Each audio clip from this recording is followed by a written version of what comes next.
감사합니다. 용산 청암교회 새생명 축제에 오신 모든 성도 여러분들 반갑습니다. 저는 유튜브 위라클 채널을 운영하고 있는 박위라고 합니다. 반갑습니다.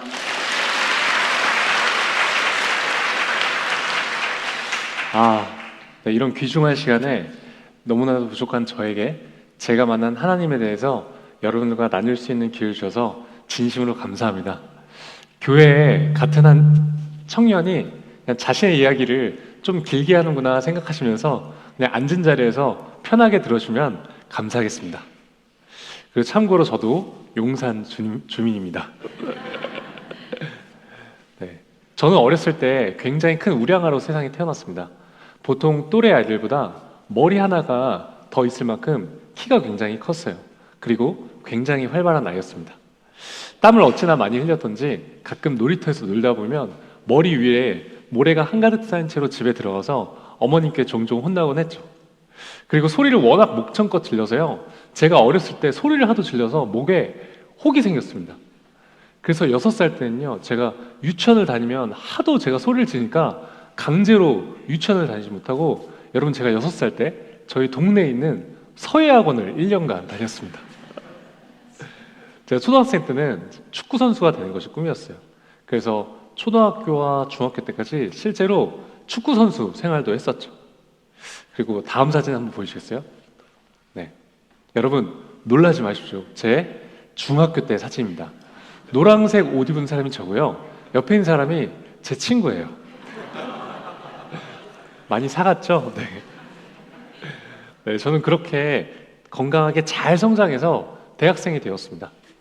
지금부터 약 9년 전 제가 취업할 때쯤 지금처럼 굉장히 취업난이 심했습니다. 대학교 때 제가 학점도 정말 안 좋아서 이 취업 스트레스를 엄청나게 받고 있었어요. 여러분 제가 좀 학점이 안 좋게 생겼죠? 그나마 제가 옷을 좋아했습니다. 패션에 관심이 있어서 패션 관련 기업에 취업을 해야겠다고 생각을 했어요. 그러던 중에 제가 우연히 한 외국계 패션 기업에 인턴 사원으로 들어가게 되었습니다. 저는 당시에 학교를 다닌 대신에 회사를 다니면서 전공학점 18학점도 받고 인턴 사원 월급도 받고 경력도 쌓게 되었어요. 6개월 정도 후에는요, 심지어 정직원 제안도 받게 되었습니다. 그렇게 저는 운 좋게 덜컥 취업을 하게 되었어요. 솔직히 기분이 정말 좋았습니다. 전요, 제 인생이 마치 이 톱니바퀴와 맞물리듯 완전히 풀렸다고 생각을 했어요. 저는 주중에 회사를 다니면서 열심히 일한 저에게 보상을 주었습니다. 바로 세상적인 쾌락으로 보상을 주었어요. 저는 주말마다 술을 마시고 클럽을 다녔습니다. 다들 조용하시네요. 솔직히 그 당시에는요, 정말 재밌었어요. 한 번은 제가 토요일 날에 술을 마시고 주일날 이렇게 교회 와서 이런 기도를 한 적이 있습니다. 하나님, 저는 세상의 쾌락을 포기할 수가 없습니다. 하나님, 저는 교회 반, 세상 반, 회색 크리스찬으로 살겠습니다. 하나님, 그러다가요, 제가 죽을 때쯤 됐을 때 그때 완전히 하나님께 돌아갈게요. 여러분, 이게 진짜 농담이 아니고요, 제가 진짜 교회에서 육성으로 그렇게 기도를 했었어요. 제가 정직원 전환이 된 시점에 친구들과 축하 파티를 열게 되었습니다. 그날 제가 술을 마시고요, 필름이 끊기게 되었어요. 그리고 제가 다시 눈을 떴을 때는요, 네, 딱 이런 상황이었습니다. 하얀 천장이 보였어요. 병실이었는데요, 제가 직감적으로 알았습니다. 중환자실이라는 것을요. 저는 이 사진처럼 병원의 온갖 장치들이 제 몸을 둘러싸고 있었어요. 여러분, 제 몸이요, 제 눈으로 분명히 보이는데 이 쇄골뼈 밑으로는 정말 아무것도 느껴지지 않고 아무것도 움직일 수가 없었습니다. 여러분, 이게 어떤 느낌인지 감이 잘 안 오시죠? 지금 우리 다 같이 손을 한번 들어보실까요? 자, 우리 하나 둘 셋 하면 여러분 집중해서 손톱에 한번 힘줘 보겠습니다. 자, 하나 둘 셋! 자, 이번에는요, 머리카락에 한번 힘줘 볼게요. 자, 하나 둘 셋! 자, 나는 손톱이나 머리카락에 힘이 들어간다. 한번 손 들어보세요. 들어가세요? 들어가시면 제가 다음 간증을 진행할 수가 없는데. 여러분 대부분 안 들어가시죠? 네, 이런 느낌입니다. 분명히 내 몸의 일부분인데 내가 아무리 힘을 주려고 해도 힘이 들어가지 않고요. 아무것도 느껴지지 않는 거예요. 그런데 저는 내가 어떤 수술을 하고 마취를 했는데 아직 마취가 풀리지 않았구나 정도로 생각을 했습니다. 그런데 나중에 제 목을 수술하시는 의사 선생님이 회진을 돌다가 제게 오셔서 이렇게 말씀하셨어요. 당신은 앞으로 전신마비로 살아갈 것이고 영원히 걸을 수 없을 겁니다. 손가락도 절대 움직이지 못할 거예요. 와, 여러분 저는요 하루아침에 전신마비 환자가 되었습니다. 알고 보니까 저는 이 술에 취해서 어떤 건물과 건물 사이로 추락을 해서요 목이 완전히 부러져서 이 척수신경이 완전히 끊겼던 것이었습니다. 여러분 이 사진 한번 보시겠어요? 이 사진 정중앙 부분 보시면 중간에 목뼈가 완전히 어긋난 거 보이시나요? 그런데 저는 전혀 기억이 나지 않았어요. 의사 선생님 말을 들었을 때는 현실감이 없었습니다.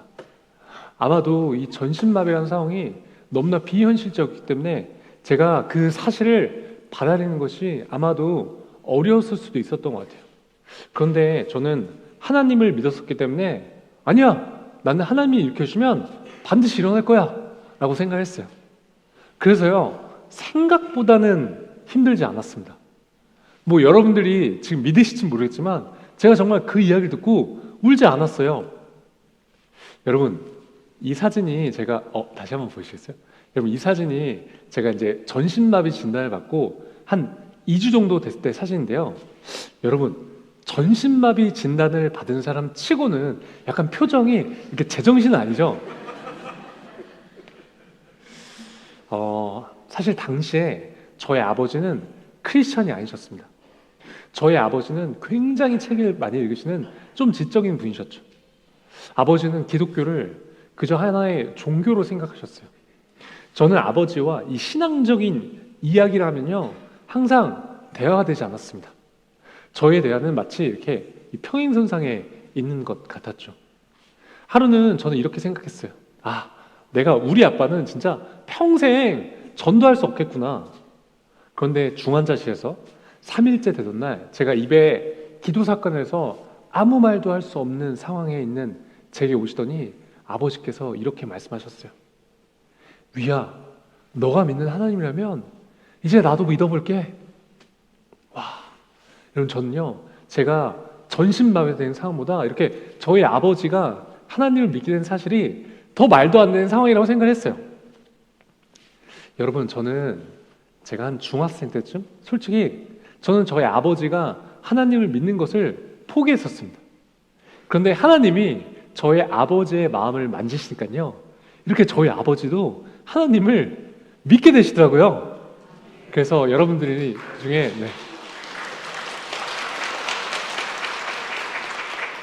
그래서 여러분들 중에 여러분 사랑하는 가족이나 친구들 혹은 주변인들의 영혼 구원을 위해서 기도하고 계신 분들이 계시다면요, 그리고 특히 오늘 이 교회에 처음 오신 분들이 계시다면요 중학생 때 저처럼 절대 포기하지 않으셨으면 좋겠습니다.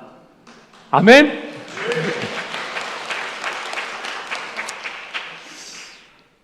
그러나 제가 전신마비가 되니까요 제가 할 수 있는 것은 사실 아무것도 없었습니다. 여러분 스스로 아무것도 할 수 없게 되었을 때 그 좌절감은요 정말 상상할 수 없을 정도의 상실감을 느끼게 해줬어요. 병원에서의 삶은 그저 치열한 전쟁이었습니다. 그 침대에서 누워서 지내했어요. 여러분 욕창 혹시 뭔지 아시죠? 저는 당시에 욕창에 걸리지 않기 위해서 2시간에 한 번씩 24시간 동안 누군가가 계속해서 제 몸을 뒤집어 줘야 했습니다. 밥도 이렇게 다 떠먹여줘야 했고요. 그 사진 한번 보시겠어요? 이도 누군가가 저렇게 직접 다 닦아줘야 했습니다. 그리고 여러분 제가 씻으려면 어떻게 씻었는 줄 아세요? 지금 저 병원 침대 있죠? 제가 침대에 누워있는 채로 병원 샤워실에 들어갑니다. 그러면 침대에 누워있는 저를요 가족들이 직접 다 씻겨줘야 했어요. 그리고 여러분 전신마비는요 이 장기 기능에도 마비가 옵니다. 대변과 소변을 스스로 볼 수 있는 기능을 상실하게 되죠. 저는 당시에 이 소변줄을 차고 있었고 이 소변벽에 소변이 가득 차면 가족들이 매일매일 그 소변벽을 비워줘야 했고요. 여러분, 제가 대변을 보기 위해서는요, 좌약 뭔지 아시죠? 좌약을 매일 침대 위에서 놓고 그 뒤처리를 가족들이 손으로 해야만 했습니다. 하루는 밤에 저희 아버지가 이렇게 제 변을 치우시는 모습을 보고 제가 이렇게 침대에서 아버지 모르게 등 돌린 상태로 눈물을 흘린 적이 있습니다. 이제는 이 검은 머리카락보다 흰 머리카락이 많으신 우리 아버지를 이렇게 28살이 된 이 아들의 뒤처리를 하게 만드는 제 자신이요, 너무나 싫었습니다. 그것을 받아내는 것이 너무나 고통스러웠어요.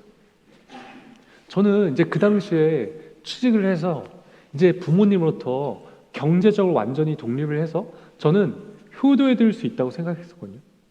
물론 인턴 사원 월급 얼마 되지 않았지만 제가 처음으로 월급을 받아서 봉투에 이렇게 용돈을 넣어서 부모님께 드렸을 때 저는 정말 행복했어요. 그런데 하루아침에 전신마비 환자가 돼서 28살짜리 아이가 돼버렸으니까요, 진짜 도저히 믿기도 않고 그 현실을 인정하고 싶지 않았어요. 사실 처음에 제가 입원했을 때는 저희 가족은 저를 위해서 간병인을 고용하려고 했습니다. 그런데요, 저는 처음 본 간병인에게 이렇게 성인이 된 저의 이런 모든 민낯을 보여주고 싶지 않았어요. 그래도 저는 가족들한테 미안해서 아무 말도 할 수가 없었습니다. 그런데 여러분, 저한테 3살 차이 나는 남동생이 있거든요. 제 동생이 당시에 대학교 4학년이어서 졸업을 준비하고 있었는데요, 동생이 부모님께 이렇게 말을 했대요. 엄마, 우리 형은 간병인한테 맡기고 싶지 않아요. 엄마, 내가 직접 형을 간병할 수 있게 해주세요. 그렇게 제 동생은 저를 위해서 한 학기를 휴학하고 24시간 6개월 동안 제 옆에서 병간호를 해줬습니다. 정말 감사했어요. 그렇게 쉽게 결정할 수 있는 일이 아니라고 생각했는데 이렇게 동생이 먼저 흔쾌히 그런 결정을 내려서 정말 감사했죠. 제가 나중에 시간이 지나서 동생한테 이런 질문을 한 적이 있습니다. 지우야, 너에게 장애란 무엇이야? 그러니 동생이 이렇게 대답했어요. 장애는 우리 가족을 단단하게 묶어준 하나의 끈이라고요. 왜냐면 가족 모두가요, 협력해서 저 한 명을 돌봐야 했기 때문입니다. 그래도 병원에서의 생활은 생각보다는 행복하고 감사한 시간들이었어요. 정말 이렇게 많은 분들이 오셔서 위로해 주고 응원해 주셨어요. 특히 저 한 번도 마주한 적이 없는 목사님들과 저의 교회 분들이 오셔서 기도해 주고 예배도 많이 드려주셨는데요. 이게 영상이거든요. 틀어주시면 돼요. 네. 제가 나쁜 생각할 틈이 없이 병실은 항상 이렇게 바글바글 거렸습니다. 하나님은 끊임없이 사람들을 보내셔서 저의 가족과 저를 위해 위로하셨어요. 이를 통해 저와 저의 가족은 지치지 않고 힘을 낼 수 있었습니다. 이것은 분명히 하나님의 은혜와 사랑이었습니다. 제가 당시에 서울에 있는 신촌 세브란스 재활병원에 입원했었는데요. 저는 이 전쟁 같았던 하루의 재활을 마무리하면 저녁에 항상 요 조그만한 기도실에 갔습니다. 왜냐하면 저는 예전의 저로 들어가고 싶었어요. 예전에 건강하게 걷고 뛰던 제 모습으로 들어가고 싶은 마음이 너무나 간절했습니다. 그래서요, 제가 평생 잘 읽지도 않던 성경책을 읽기 시작했고 매일 저녁 기도했어요. 물론 제 자신만을 위해서 기도했습니다. 하나님, 저 제발 일으켜주세요. 저 일으켜주시면 저 진짜 뭐든지 하겠습니다. 그런데 어느 날 제가 기도를 하는데 저희 병원에 다른 병실 환자들이 이렇게 떠오르기 시작했습니다. 갑자기 제가요, 그들을 위해서 이렇게 눈물 흘리면서 기도를 하게 되었어요. 그런데 여러분, 저는 이렇게 딱 봐도 결코 남을 위해 기도할 만큼 마음밭이 넓거나 믿음이 좋은 사람이 전혀 아닙니다. 그 당시에 제 그 눈물의 기도는요, 하나님이 제게 주시는 긍휼의 마음이었어요. 저는 저의 재활병원에서는 전신마비 환자임이었음에도 불구하고 상대적으로 경증 환자였습니다. 그 재활병원은요, 저보다도 심각한 상태에 계신 분들이 너무나 많았어요. 특히 이 뇌가 손상되신 분들이 많았죠. 하루는 다른 병실에 한 고등학생 남자의 어머님이요, 이렇게 전신마비돼서 병실에 누워있는 제게 오시더니 이렇게 말씀하셨어요. 우리 아들이 위 너만큼만 됐으면 좋겠다. 여러분, 상상이 가세요? 저는 그때 이렇게 생각했어요. 아니, 어떻게 전신마비된 나한테 와서 이런 말을 하실 수가 있지? 그 어머님의 아들은 고등학생이었고, 여러분, 펜싱 국가대표 상비군이었는데요, 하루아침에 교통사고로 뇌가 손상이 돼서 대화가 불가능하고 밥도 먹을 수 없어서 여러분 콧줄로 영양분을 공급할 수밖에 없었고, 앞으로 미래에 냉정하게 회복을 기대하기가 너무나 어려운 상황이었습니다. 저는 마음이 너무 아팠지만 겉으로 울 수가 없었어요. 제가 입원했던 곳에 대부분의 환자들이 이런 어려운 상황 가운데 놓여져 있었습니다. 그렇게 제가 아까 그 기도실에서 막 1시간 정도 울면서 기도했어요. 그리고 그때 하나님이 제게 마음으로 강력하게 말씀하시는 것 같았어요. 위야, 너는 반드시 회복될 것인데 너는 앞으로 너와 비슷하게 아픈 사람들, 또 세상에 정신적으로 고통받고 있는 사람들에 가서 반드시 희망이 되는 사람이 돼야 된다. 그런데 여러분, 저는요, 그 당시만 해도요, 이렇게 혼자서 휠체어를 이렇게 밀 수조차 없는 상태였거든요. 그래서 저는 제가 앞으로 어떻게 사람들한테 도움을 주고 희망을 줄 수 있을지는 정말 전혀 알지 못했고 감이 오지 않았습니다. 그렇게 저는 6개월 정도 병원 생활하고 퇴원을 했습니다. 퇴원을 했지만 저희 모든 생활은 가족에게 의지할 수밖에 없었어요. 대변과 소변도 여전히 가족들이 다 받아내야 했습니다. 처음에는 제가요, 집에서 휠체어에서 침대로 혼자 옮겨 누울 수조차 없었죠. 제가 밤에 잠을 자기 위해서 침대에 누우려면 저희 아버지나 남동생이 집에 올 때까지 꼼짝없이 기다려야 했어요. 휠체어에서 제 몸을 들어서 침대에 옮기려면 이 성인 남성 이상의 힘이 필요했기 때문입니다. 저는 그때 이렇게 생각했어요. 내 인생은 그 누구도 나를 대신해서 살아줄 수 있지 않기 때문에 내가 반드시 독립적으로 생활할 수 있을 때까지 재활을 해야겠다. 저는 살기 위해 죽을 힘을 다해 재활을 하기 시작했습니다. 그 영상 틀어주시면 됩니다. 네, 저희 집 근처에 한강이 있는데요. 처음에는 제가 휠체어를 10m도 잘 밀지 못했어요.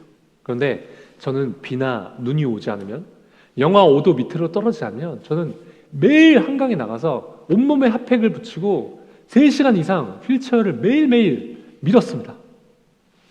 50m, 100m, 500m, 1km 혼자서 휠체어를 밀 수 있는 거리를 제가 서서히 늘려나갔어요.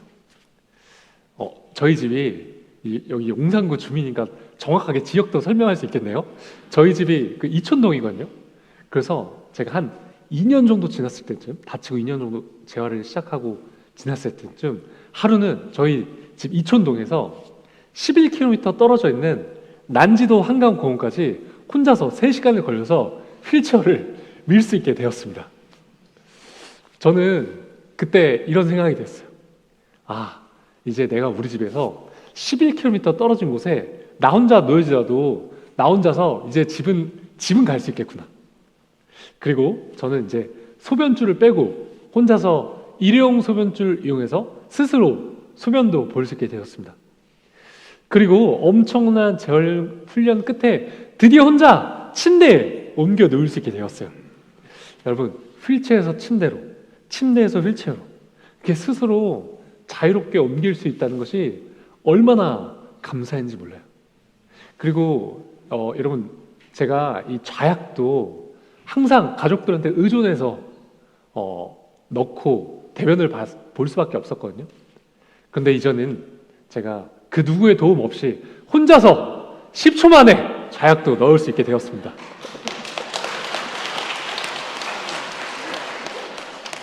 제가 이렇게 평생 살면서 이렇게 좌약 넣는다고 이렇게 박수를 받게 될 거라고는 상상도 한 적이 없습니다. 여러분, 저 이제 진짜 독립적으로 살 수 있게 되었습니다. 정말 대박이죠? 네. 그리고 정말 피나는 운동과 연습으로 제가 상체의 힘을 키워서요, 혼자 차에 휠체어를 싣고 운전도 가능하게 되었습니다. 제가 오늘도 직접 혼자 운전해서 왔거든요. 물론 손으로 운전하는 것이지만요. 여러분, 이렇게 독립적으로 생활하고 내가 독립적으로 어딘가에 내가 원하는 곳에 갈 수 있다는 것이 정말 하나님께 얼마나 감사한지 모릅니다. 저는 정말 다행히도 병원에서 말했던 것과는 다르게 엄청나게 재활이 잘 되어가고 있었어요. 기적이었습니다. 사람들은요, 저를 보면 너무나 대단하게 생각하고 너무나 좋아해 줬어요. 그런데 반면에 제 신앙생활은요, 오히려 내리막길을 걷고 있었어요. 저는 제 몸이 굉장히 재활이 잘 되어가고 있음에도 불구하고 제 몸에 만족할 수 없었어요. 왜냐하면 제 목표는 예전의 저로 돌아가는 것이었기 때문이에요. 저는 예전처럼 다시 일어서서 걷고 뛰고 축구를 하고 싶었어요. 저는 하나님께 매일 이렇게 달라고 기도했지만 하나님은 듣고 계시지 않은 것 같았어요. 마치 제 기도가요, 뭔가 하늘의 벽에 막혀서 하나님께 전달되고 있지 않은 것 같았죠. 그리고 저는 매일 하는 기도가 똑같았었기 때문에 예배 시간에 가도 기도가 잘 되지 않고 하나님께 더 이상 할 말이 없었습니다. 그래서 예배 시간에 제 마음은 냉랭했어요. 기쁨이 잃었습니다. 그리고 저는 그 당시에 청년부 예배를 드리지 않고 저희 교회에 새신자 예배를 드렸습니다. 왜냐하면 설교 말씀이 짧고 예배 시간이 짧았기 때문이었어요. 그러던 어느 날 제가 한 친구가 어느 날 제게 와서 이렇게 말을 했어요. 야, 위야, 우리 이제 다시 이 청년부 이 공동체 생활을 다시 하자. 이렇게 신앙생활하면 안 될 것 같아. 그래서 저는 못 이긴 척 다시 이 청년부 예배를 드리기 시작했습니다. 제가 청년부 2년째 되던 해에요, 제가 어마어마한 사람을 만나게 됩니다. 그 사람은요, 제가 살면서 봤던 사람 중에 가장 끈질긴 사람이었어요. 저는 항상 이름도 말해요. 유준상. 네, 그 연예인 유준상은 아닙니다. 정말 그 친구는 기도하는 사람이었어요. 그 친구가 제 순장님, 제 셀리더, 제 목장이 되었습니다. 여름이 되어서 저희 청년부 여름 수련회 시즌이 되었어요. 그런데요, 준상이가요, 저한테 수련회를 같이 가자는 거예요. 그래서 제가 단칼에 거절했습니다. 여러분, 이 휠체어 타고 수련회에 참가하는 것은 제게는 너무나 큰 도전이었기 때문이었어요. 그리고 저는요, 아직도 잠을 자려면 이 욕창에 걸리지 않기 위해서 침대 매트리스가 반드시 필요하거든요. 준상이가 말했습니다. 야, 위야, 수련회장에 침대가 있대. 그리고 내가 도와줄게. 여러분, 약간 어떤 스타일인지 아시겠죠? 지금 청암교에서 떠오르시는 분들이 계시지 않나요? 저는 준상 이 친구 정말 끈질기다 라고 생각했지만 용기를 얻고 수련회에 참가하게 되었습니다. 수련회에 갔지만 저는 여전히 하나님과의 관계는 냉랭했어요. 수련회 마지막 날 밤 집회 시간이 되었습니다. 설교 말씀이 끝나고 기도 시간이 되었는데 저는 이렇게 기도했어요. 하나님, 오케이, 저 이제 더 이상 일어나지 않아도 좋습니다. 하나님, 그 대신에 저 오늘 하나님이 살아계신지만 제가 꼭 알 수 있게 해주세요. 하나님, 제가 하나님을요, 눈으로 보든 피부로 느끼든 귀로 듣든 바람으로 느끼든 어떤 방법이든 좋으니까요, 하나님 제발 오늘 저 하나님이 살아계신지만 꼭 알 수 있게 해주세요. 여러분, 제가 그날 간절히 기도했었거든요. 그런데 저한테 어떤 일이 일어났을까요? 네, 아무 일도 일어나지 않았습니다. 정말 아무것도 느끼지 않았어요. 저는 굉장히 실망한 상태였습니다. 그때 저희 공동체 담당 목사님이 이제 주변의 아픈 지체들 이 강대상 위에 올라오세요. 제가 기도해 드리겠습니다. 이렇게 말씀하셨어요. 근데 여러분, 저는요, 정말 이 위에 올라가고 싶지 않았습니다.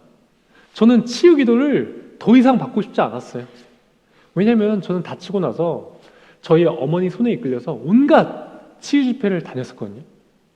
이런 마음을 가지면 안 되겠지만 제가 이렇게 치유 집회를 참여하는 것은 마치 기복신앙처럼 느껴졌어요. 그런데 여러분, 제 옆에 누가 있었을까요? 네, 그가 있었습니다. 갑자기 준상이와 교회 친구들이 제게 막 몰려오기 시작했어요. 여러분 한번 상상해 보세요. 큰 강당에 예배한 장소에 약 900명 정도 되는 청년들이 있었는데요. 여러분, 저는 큰 강당 저 끝에 모서리에 혼자 휠체어에 앉아있는 상태로 있었죠. 그리고 그런 그 예배실은요, 여러분, 이 의자 말고 간이 의자 있죠.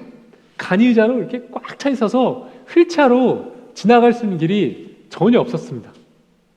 그런데 그때 홍해가 갈라지듯 의자가 갈라지기 시작했어요. 여러분, 휠체어를 타면요, 가끔 이렇게 단점이 있습니다. 자, 여러분, 뭐가 보이시나요? 네, 뭐가 보이세요? 네, 손잡이가 있죠.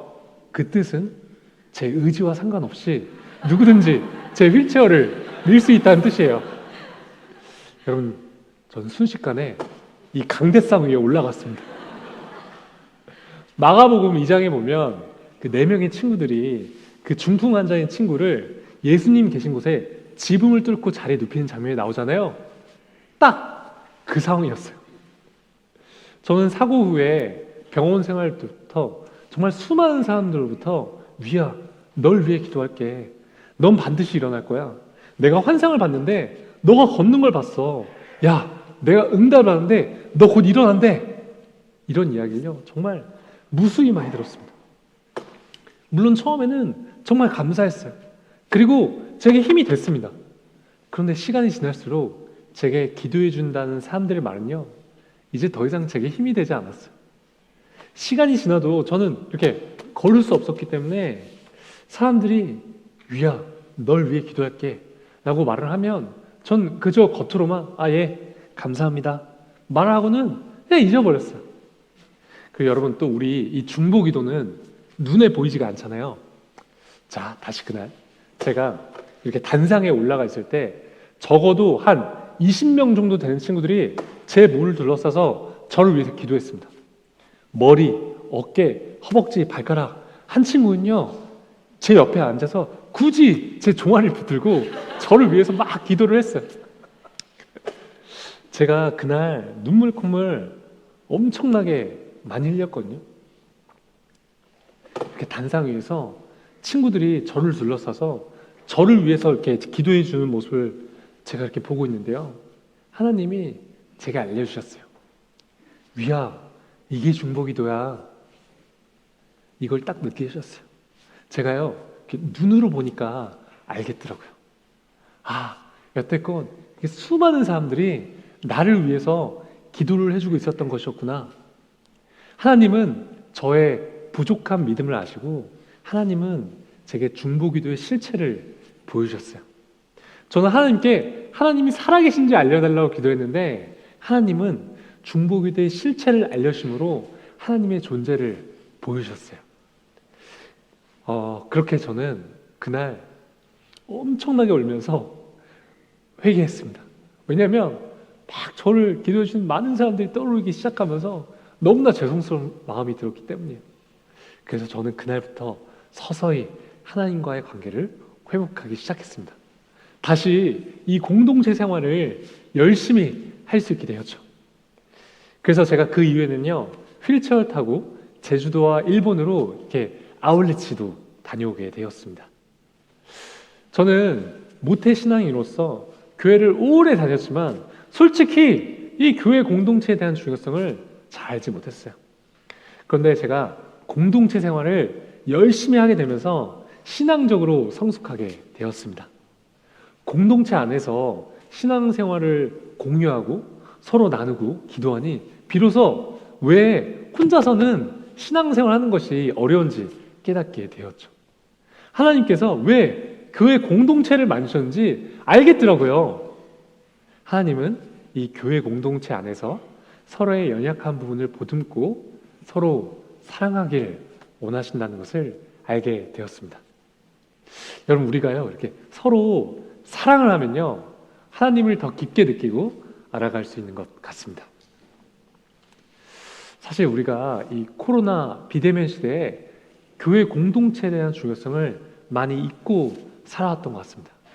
그런데 여러분, 제가 이렇게 신앙생활을 바닥을 치고 있을 때 저를 이곳에서 이렇게 이끌어줬던 것은요, 지금 여러분 옆에 앉아있던 믿음의 동역자들이었습니다. 만약에 저를 위해서 그렇게 기도해줬던 교회 친구들이 없었다면 저는 이 시간에 나와서 이렇게 간증할 수 있는 기회는 없었을 것 같아요. 그래서 여러분, 지금 여러분 옆에 앉아있는 이 믿음의 동역자들이 얼마나 소중한 존재인지 모릅니다. 저 같은 사람 생명 하나도 살릴 수 있는 거예요. 그래서 여러분, 우리가 이제 코로나가 끝나고 마스크도 벗고 대면 예배도 할 수 있게 되었잖아요. 그래서 우리가 잊고 있었던 이 교회 공동체에 대한 중요성을 자각하고 이 공동체를 위해서, 특히 여러분 옆에 앉아있는 믿음의 동역자들의 중보 기도 제목을 놓고 중보하셨으면 좋겠어요. 그래서 여러분, 이 청암교를 통해서 지역사회가 살아나고 특히 죽어가는 영혼들이 다시 한번 하나님께 돌아오는 놀라운 일들이 일어나기를 간절히 소망합니다. 그래서 여러분, 제가 이렇게 평소에는 저도 이렇게 닭살 돋는 거 잘 못하는데요, 우리 이 시간에 이렇게 서로 좌우를 바라보시면서 서로의 이름을 불러주면서 하나 둘 셋 하면 준상아 사랑해 한번 해보겠습니다. 자, 시작!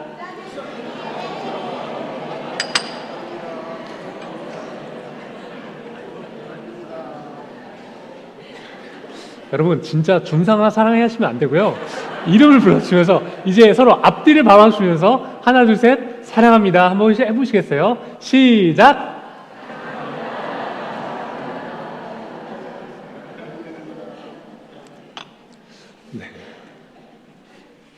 네. 저는 나름대로 신앙생활도 열심히 하고 운동도 열심히 하면서 나름 잘 살아가고 있었습니다. 그런데 어느 날 저한테 한 가지 의문점이 생겼어요. 저는 제 자유의지를 가지고 술을 마셔서 다쳤기 때문에 한 번도 하나님을 원망한 적은 없었습니다. 그런데 제가 전신마비에 대해서 이 휠체어를 타고 이 세상을 살아가 보니까요, 세상에 태어날 때부터 자기 의지와 상관없이 장애가 있거나 정말 수많은 요인들로 인해서 고통받고 있는 사람들이 제 눈에 너무 많이 보였습니다. 아니, 우리 솔직히 교회에서는 맨날 공평하신 하나님이라고 말을 하는데 제가 바라보는 이 세상은요, 너무나 불공평해 보였어요. 그래서 저는 하나님께 따졌습니다. 아니, 하나님, 지금 이 세상에 이렇게 수많은 사람들이 고통받고 있는데 왜 가만히 내버려 두시는 거예요? 아니, 공평하신 하나님이면서요, 저는 하나님이 이해가 되지 않습니다. 아니, 하나님, 당신이 만약 진짜로 살아계신다면 적어도 그 고통받고 있는 사람들에게 하나님이 직접 개입하셔서 도와주셔야 하는 거 아니에요? 한번 대답해 보세요. 그리고는 제가 막 하나님께 따졌던 것을 잊어버렸어요. 그리고 약 3일 정도가 지나고 제가 화장실에 있었는데요, 여러분, 우리가 보통 화장실에서는 하나님 생각 잘 안 하잖아요. 하나님 생각 많이 하세요? 여러분, 이거 진짜 리얼입니다. 실제 상황이에요. 제가 화장실에 있는데 정말 갑자기 뜬금없이 하나님이 이렇게 말씀하시는 것 같았어요. 위야, 너가 가서 직접 사랑하면 되잖아. 충격이었습니다. 도저히 반문할 수가 없는 거예요. 저는 하나님이 절대로 제가 한 질문에 제가 이해할 수 있는 대답을 하실 수 없을 거라고 저는 확신했었거든요. 저는 제가 여태껏 살면서 제가 사랑해야 될 대상은 내 가족, 내 친구들, 그리고 제 주변인들이라고 생각했어요. 그런데 하나님은요, 제가 생각하는 그 사회적 약자들, 그 고통받고 있는 사람들, 위야, 너가 직접 가서 사랑하라는 것이었어요. 그러면서 하나님은요, 제게 이 사랑의 원리를 깨닫게 해주셨습니다. 여러분, 사실 지금 우리는 이 돈이면 거의 모든 것이 되는 자본주의 사회에 살고 있죠. 근데 여러분, 사랑은요, 이 돈이 없어도 줄 수 있습니다. 자, 지금 저 한번 보세요. 지금 이렇게 다리를 쓸 수 없고 손가락도 완전하지 않은 저도요, 제가 만약에 이렇게 당신을 사랑하기로 마음만 먹으면 사랑할 수 있습니다. 우리가요, 사랑하기로 마음만 먹으면 사랑할 수 있더라고요. 저는 그게 너무 충격이었어요. 사랑은 세상의 가치가 수반되지 않더라고요.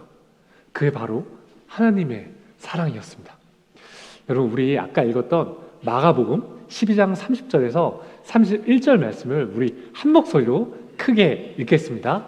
시작! 내 마음을 다하고 목숨을 다하고 뜻을 다하고 힘을 다하여 주 너의 하나님을 사랑하라 하신 것이요 둘째는 이것이니 내 이웃을 내 자신과 같이 사랑하라 하신 것이라 이보다 더 큰 계명이 없느니라. 아멘. 여러분, 저는요, 제가 이 땅에 살아가면서 제가 뭔가 엄청난 일을 해야지만 하나님께 영광을 돌릴 수 있다고 생각했었거든요. 그런데 방금 우리가 읽었던 이 마가복음 말씀처럼 제가, 여러분이, 우리 모두가요, 이 세상에 태어난 이유와 목적이 바로 사랑하기 위해서 태어났다는 사실을 깨닫게 되었습니다. 여러분, 저는 너무나 부족하지만 그냥 제가 휠체어를 타고 그냥 제가 할 수 있는 선에서 그저 열심히 사랑을 베푸는 것이죠. 이제 잠시만요. 이제 제가 준비한 영상인데요. 혹시 잠깐 이 본당 불을 완전히 꺼주실 수 있을까요? 제가 이제 또 유튜버이기 때문에 영상에 진심인 편이라서 네, 혹시 완전히 꺼주시면 가장 좋을 것 같습니다. 네. 네.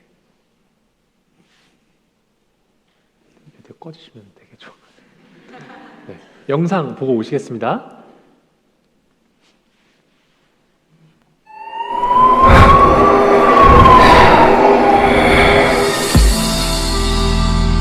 앞으로 못 걸어요. 네? 평생 힘들다고.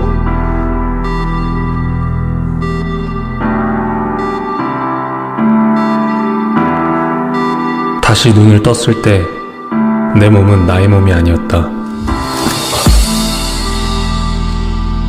아이, 거봐. 내가 안 된다 그랬잖아. 왜 자꾸 그걸 시도해보고 그래?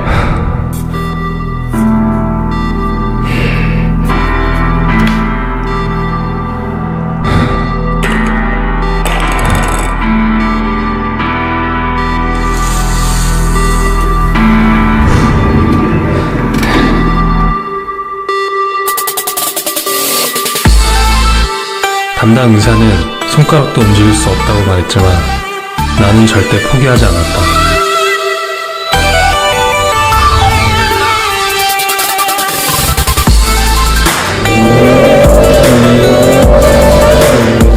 나는 이제 내 꿈을 찾아 도전을 시작한다.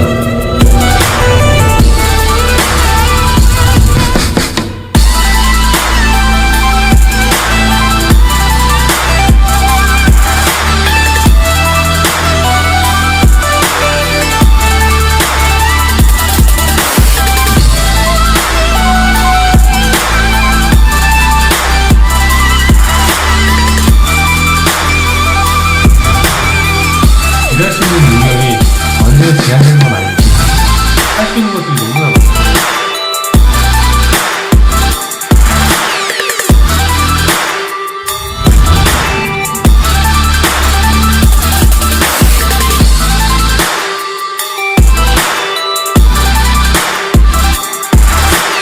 믿음은 바라는 것들이 실상이요 보지 못하는 것들의 증거라고 했다.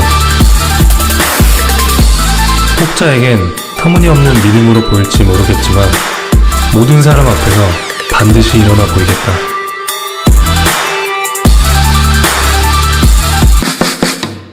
위, 일어난다. 네, 이제 불을 켜셔도 됩니다.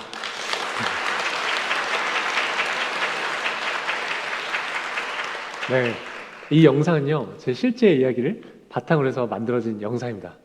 그 영상 초반에 이 의사 선생님 역할 하셨던 분요, 저희 친이모부세요. 저희 이모부가 물리치 의사 선생님이신데 저렇게 의사 가운을 입고 애드립으로 연기를 잘 해주셨습니다. 그래서 전 덕분에 돈이 들지 않았습니다. 제가 아까 이 병원 기도실에서 하나님이 제게 비전을 주셨다고 말씀드렸잖아요. 그런데 저는 구체적으로 어떻게 사람들한테 도움이 돼야 할지 잘 알지 못했어요. 그런데 저는 교회에서 아울리치를 다녀오고 어느 날 하나님이 제 마음 가운데 생각나기 쉬셨습니다. 시간과 장소에 구애받지 않고 다양한 사람들을 만날 수 있는 방법, 바로 유튜브였어요. 그래서 저는 그때부터 확신을 가지고 주변 사람들에게 중보기도 부탁을 했습니다. 여러분, 제 이름이 박위입니다. 영어로 위는 우리라는 뜻이 있죠. 그래서 위 플러스 미라클, 우리 모두에게 기적을 이란 뜻을 가진 이 위라클 채널을 만들게 되었어요. 이 채널의 가장 큰 목적은요, 사람을 살리는 것입니다. 우리가 살아가는 이 모든 일상이 기적임을 일깨우면서 몸이든 마음이든 아픈 지체들에게 삶의 소망을 던지는 것이죠. 어느 날 울산에 한 목사님으로부터 제게 연락이 왔어요. 당신의 아들이 저처럼 이 척수신경이 손상이 돼서 전신마비가 되었다는 거예요. 목사님이 너무 힘들어졌어요. 혼자서 당시에 샤워를 못 하셨습니다. 왜냐면 폐쇄공포증이 생기셔서. 근데 목사님이 저랑 이렇게 매일 2시간씩 통화를 했는데요. 아마도 제가 전신마비 진단을 받은 사람 치고는 굉장히 재활이 잘 된 케이스였기 때문에 그 목사님이 저랑 그냥 전화하는 것만으로도 좀 위안을 삼으셨던 것 같아요. 근데 여러분, 저는 모태신앙인으로서 어렸을 때부터 이 목사님이라는 존재는 뭔가 인간 이상의 존재, 나보다는 하나님과 더 가까운 존재라고 생각하면서 살았었거든요. 근데요, 제가 그 목사님이랑 하루에 2시간씩 매일매일 한 2주 정도 통화를 하다 보니까요, 제가 어느 날 그 목사님한테 이런 말을 하고 있었어요. 아니, 목사님, 이제 제발 좀 믿음을 가지세요. 목사님 죄송합니다. 그런데 제 눈에는요, 그 목사님이 그저 전신마비된 한 아들의 아버지로 보였습니다. 저는 너무 가슴이 아파서, 너무 안타까워서 주저없이 혼자 휠체어를 타고 혼자 비행기를 타고 울산으로 날아갔습니다. 네, 사진. 네. 자, 여러분, 이 친구예요. 표정이 별로 안 좋죠? 네, 다친 지 얼마 안 돼서 그래요. 다음 사진 보여주세요. 네. 네, 다음 사진 보여주세요. 여러분, 동일인물입니다. 이 친구가요, 지금 이렇게 호전이 돼서 저희 위라클 채널에 편집자로 4년간 활동을 했습니다.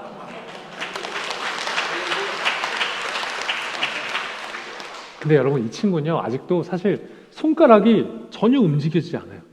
근데 여러분, 손이 이렇게 주먹인 상태로 돌돌 말려 있거든요. 근데 여러분, 어떻게 편집하는 줄 아세요? 그럼 주먹 한번 줘보시겠어요? 여러분, 이 손으로 여기 한번 만져보세요. 여기. 이 부분 있죠, 여러분. 이 부분을 이용해서 터치패드를 이용해서 직접 다 편집을 했습니다. 여러분, 진짜 대박이죠? 이 친구가 편집한 영상이 혹시 궁금하신 분들은 저희 위라클 채널 구독과 좋아요, 알람 설정 부탁드립니다. 여러분, 제가 지금 웃으면서 말했지만 농담이 아니에요. 저는요, 제가 사랑을 주기 위해서 울산으로 갔다고 생각했어요. 그런데 시간이 지나 보니까요, 제게 오히려 사랑 이상의 큰 힘을 주는 친구가 생겼습니다. 위라클 채널 하면요, 정말 많은 분들이 연락을 주세요. 그 중에 가장 기억에 남는 글은, 제가 오늘 생을 마감하려고 했는데 우연히 보게 된 이 위라클 채널을 보고 제가 살기로 결심했습니다. 저는 그런 이야기를 들으면요, 정말 온몸에 손을 놓고 하나님께 감사합니다. 하나님의 일하심은 너무나 놀라운 것 같습니다. 여러분, 우리 하나님은 반드시 살아계십니다. 자, 제가 아까 말씀드렸던 것처럼 전신마비 되면요, 이 장기 기능에도 마비가 옵니다. 자, 여러분, 이 초록색이 혹시 뭔지 아시는 분? 여러분, 이거는요, 효자손도 아니고 그 슈퍼에서 파는 그 길다란 그 먹는 쫀쫀이도 아닙니다. 이거는 제 일회용 소변줄이에요. 전 지금도 소변이 마려울 때마다 이 일회용 소변줄을 유도 안으로 집어넣어서 직접 매일매일 5번 이상 소변을 봅니다. 문제는 항상 세균 감염 위험에 노출이 되어 있다는 거예요. 그러다 어느 날 제가 세균 감염이 돼서 요로 감염에 걸리고 말아요. 제가 열이 40도가 넘게 올라가서 구급차를 타고 응급실로 실려갔습니다. 신장에 염증이 생겨서 신우신염이라는 병에 걸렸는데요, 그 병의 증상은 그래요. 여러분, 열이 40도가 넘게 올라가도 항생제가 들지 않기 때문에 할 수 있는 것이 아무것도 없습니다. 그러면 누워서 그냥 온몸에 아이스팩을 대고 누워 있는 거예요. 그러면 열이 순간적으로 39도로 떨어집니다. 근데 오한이 와요. 39도인데. 그 추우니까 이불을 다시 4개씩 덮는 거예요. 그럼 다시 열이 40도가 넘게 올라갑니다. 그럼 다시 아이스팩을 대고. 이 과정을요, 24시간, 5일 내내 반복을 했습니다. 아, 진짜 너무 힘들었어요. 너무나 고통스러웠습니다. 제가 당시에 그 비뇨기과 5인실에 입원해 있었는데요. 저만 제외하고 나머지 분들은 다 연세가 있으셨어요. 암 환자. 여러분, 다리가요, 팔처럼 가늘어지십니다. 그저 연명하시는 분. 그 중에 저 혼자 젊은 사람이었습니다. 제가 아침 7시에 이렇게 딱 눈을 떴어요. 제가 전신마비가 되고 나서 한 번도 이것 때문에 운 적이 없었는데 제가 그날은 꼬박 1시간을 울었습니다. 옆에 제 친동생이 저를 간병해 주기 위해서 자고 있어서 이제 들을까봐 제가 소리를 내서 울 수가 없었어요. 온갖 부정적인 생각이 막 들어오기 시작했습니다. 지금은 내가 그나마 젊으니까 이렇게 버티지. 내가 진짜 나이가 들어서도 일어나지 못해서 휠체어를 타고 있으면 어떡하지? 나를 케어해 줄 수 있는 내 가족이 이제 내 곁에 없으면 어떡하지? 나중에 내가 금전적인 여유가 없어서 내가 병원비를 낼 수 없는 상황이 생기면 어떡하지? 너무나 서러웠습니다. 제 미래가요, 너무나 두렵게 느껴졌어요. 제가 그때 5일 동안 쉬지 못한 상황이기 때문에 이제 씻어야겠다고 생각했어요. 도저히 이런 기분은요, 그 하루를 버텨낼 수 없을 것 같았죠. 그래서 제가 휠체어를 타고 이게 그 화장실에 가서 그 세수대 앞에서 세수를 하기 시작했습니다. 제가 막 울면서 세수했는데요. 여러분, 그 빌립보서 4장 13절 말씀 아시죠? 제가 어떻게 세수했냐면, 내게 능력 주신 자에서 내가 모든 것을 할 수 있느니라. 이 말이 그냥 힘이 되니까 마치 주문을 외우듯이 일부러 막 소리를 내면서 울면서 세수했어요. 근데 여러분, 제가 이렇게 눈을 감고 세수를 하고 있는데요, 갑자기 이렇게 십자가가 떠올랐습니다. 저는요, 정말 어이가 없었어요. 아니, 하나님, 지금 제가 이렇게 힘들어 죽겠는데 왜 하필이면 이 상황에서 십자가가 떠오르는 거죠? 저도 따졌어요. 근데 여러분, 혹시 영화 패션 오브 크라이스트라는 영화 보셨나요? 그 영화를 보면요, 예수님이 십자가에 못 박히신 장면이 굉장히 적나라하게 묘사가 됩니다. 제가요, 이렇게 눈을 감은 상태에서 자연스럽게 십자가 떠오르니까요, 예수님이 십자가에 못 박히신 장면이 연상이 됐어요. 그러자 제 마음이 막 아파오기 시작했습니다. 그리고 이런 생각이 들었어요. 아, 예수님의 십자가의 고통에 비하면 지금 내가 느끼고 있는 이 고통은 아무것도 아닐 텐데, 내 것이라고 주장하고 있던 내 삶이 내 것이 아니었었구나. 나는 지금 죄인이지만 예수님께서 십자가에 못 박히심으로써 이 죄의 대가를 지불하셨기 때문에 나는 새 생명을 얻은 것이었었구나. 저는 이 사실요, 그날 처음 깨달았어요. 너무나 부끄럽지만 모태 신앙인이었음에도 불구하고 한 번도 이 사실을요, 제가 이렇게 피부로 느낀 적이 없었습니다. 제가 이 사실을 깨닫고 그 세수대 앞에서 하나님 죄송합니다, 죄송합니다 막 울면서 회개했어요. 제가 막 울다가요, 울음을 딱 그쳤습니다. 왜냐하면 저한테 성경 말씀 한 구절이 떠올랐기 때문이었어요. 요한복음 3장 16절 말씀이었습니다. 우리 한 목소리로 함께 읽어볼까요? 시작! 하나님이 세상을 이처럼 사랑하사 독생자를 주셨으니 이는 저를 믿는 자마다 멸망치 않고 영생을 얻게 하려 하십니다. 아멘. 저는 교회를 오래 다녔지만, 그리고 이 말씀을 수도 없이 보고 수도 없이 암송을 해왔지만, 이날만큼은 처음으로 하나님이 제게 이 땅에 선물처럼 주신 말씀처럼 느껴졌습니다. 너무나 감동적이었어요. 그 당시에 저희 어머니가요, 저한테 이런 말씀 하신 적이 있어요. 여러분, 저희 어머니가 제가 다치고 하루에 기도를요 5시간을 해도 모자란 날들이 있으셨대요. 어머니는 어떻게 사람한테 이렇게 눈물이 많을 수 있을까 생각하셨대요.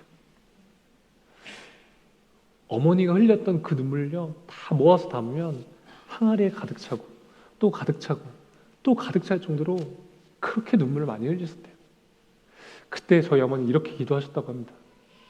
하나님, 우리 위가 회복될 수만 있다면 하나님, 저는 제 목숨도 내놓겠습니다.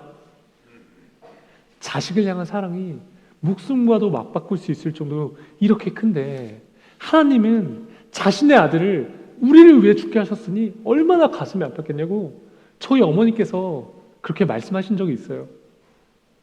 여러분, 우리는 이 하나님의 측량할 수 없는 사랑으로 새 생명이 주어진 것 아닐까요? 여러분, 저는요, 제가 다치기 전에 제가 걷고 뛰고 내 손으로 밥 먹고 스스로 대변 소변 보는 것에 대해 한 번도 감사하며 살지 않았습니다. 그런데 제가 전신마비 돼서 걷지 못하고 스스로 밥 먹지 못하고 스스로 대변 소변 볼 수 없게 되보니까요, 이제야 비로소 제가 과거에 너무나도 당연하다고 생각했던 그 일상들이 결코 당연한 것이 아니며 기적과도 같은 삶이라는 것을 깨닫게 되었습니다. 사람들은 보통 기적이라고 하면 앞을 볼 수 없는 사람이 갑자기 눈을 뜨거나 저처럼 다리를 쓸 수 없는 사람이 갑자기 일어서는 초현실적인 현상을 떠올립니다. 아니요. 여러분, 기적은요, 지금 휠체어를 타고 살아가는 저의 삶, 그리고 여러분들의 삶 그 자체입니다. 여러분, 우리 이제 남과 비교해서 지금 나에게 없는 것, 내게 부족한 것들 바라보지 마시고요, 지금 내게 있는 것, 내가 현재 누리고 있는 것들을 바라보셨으면 좋겠어요. 현재 우리가요, 고난의 상황에 처했을지라도 감사할 수 있는 마음을 가질 때 이 위기를요, 기회로 바꿀 수 있는 힘이 생깁니다. 하나님은 항상 약한 자를 쓰셨어요. 그런데 어렸을 때부터 수도 없이 설교 말씀에 등장했던 사건들은요, 그냥 솔직히 그냥 성경의 이야기로 생각했던 것 같아요. 다윗이 골리앗을 이기고 80세가 넘은 모세가 하나님의 부르심을 받고 이스라엘 백성들 이끌고 출애굽을 하죠. 여러분, 저는 제가요, 육체적으로 얼마나 연약한지 누구보다 잘 압니다. 제가 만약에 지금 혼자 휠체어가 없이 이 본당문을 빠져나가야 된다고 하면요, 여러분, 저는 여기 휠체어에서 내려와서 기어서 가야 되기 때문에, 그리고 여기 밑에가 마비라서 손밖에 못 움직이거든요. 저기까지 가는데 30분? 40분도 넘게 걸릴지도 몰라요.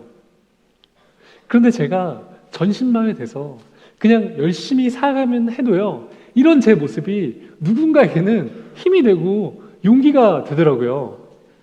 제가 스스로 할 수 있는 것이 아무것도 없고 보잘것 없는 존재라는 것을 깨닫고 또 그 사실을 제가 인정하게 되니까요, 하나님이 저처럼 전신마비에 대해서 보잘것 없이 사는 저도요, 도구로 사용하시더라고요.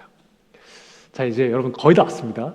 고린도전서 1장 27절, 28절 말씀 우리 한 목소리로 읽겠습니다. 시작! 그러나 하나님께서는 세상에 미련한 것들을 택하사 지혜 있는 자들을 부끄럽게 하려 하시고 세상에 약한 것들을 택하사 강한 것들을 부끄럽게 하려 하시며 하나님께서 세상에 천한 것들과 멸시받는 것들과 없는 것들을 택하사 있는 것들을 폐하려 하시나니. 아멘. 여러분, 고린도전서 말씀처럼요, 하나님은 세상에 미련하고 약하고 천하고 멸시받는 사람들을 택하셨대요. 여러분, 만약 여러분이 지금 혹시 연약하고 고통 가운데 계신가요? 그럼 이제 아마도 하나님이 여러분들을 쓰실 수 있다는 뜻일지도 모르겠습니다. 여러분, 우리는 연약하기 때문에 하나님을 드러낼 수 있기에 감사해야 하지 않을까요? 우리의 고난은요, 하나님과 가까워질 수 있는 축복의 시간입니다. 세상 사람들은 아마도 지금의 제 모습을 보면서 끔찍한 고난의 시간 속에 있다고 생각하면서 말할지 모르겠어요. 그런데 여러분, 지금도 보세요. 제가 만약 이렇게 다치지 않았다면 여러분들과 마주할 수 있는 기회가 있었을까요? 저는 이 전신마비된 생활을 통해서 삶의 진정한 행복과 가치를 깨닫게 되었습니다. 그리고 실제로 하나님과 더 가까워졌어요. 둘째는 이것이니 내 이웃을 내 자신과 같이 사랑하라 하신 것이라. 이보다 더 큰 계명은 없느니라. 아멘. 여러분, 우리는 사랑하기 위해서 태어난 사람들입니다. 하나님은 우리 누구에게나 공평하게 사랑할 수 있는 마음을 허락하셨습니다. 우리는 언제든 어떻게든지 이 세상 속에서 하나님의 사랑이 필요한 곳에 가서 충분히 사랑을 전할 수 있다고 저는 믿습니다.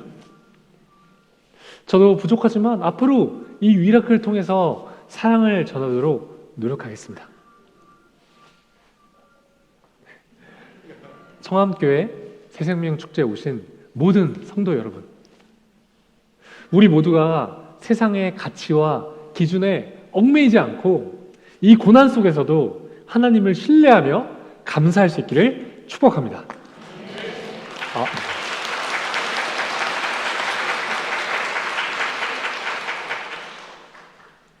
지금까지 제 긴 간증 들어주셔서 너무나 감사하고요. 여러분 사랑합니다. 항상 힘내십시오. 할렐루야! 감사합니다.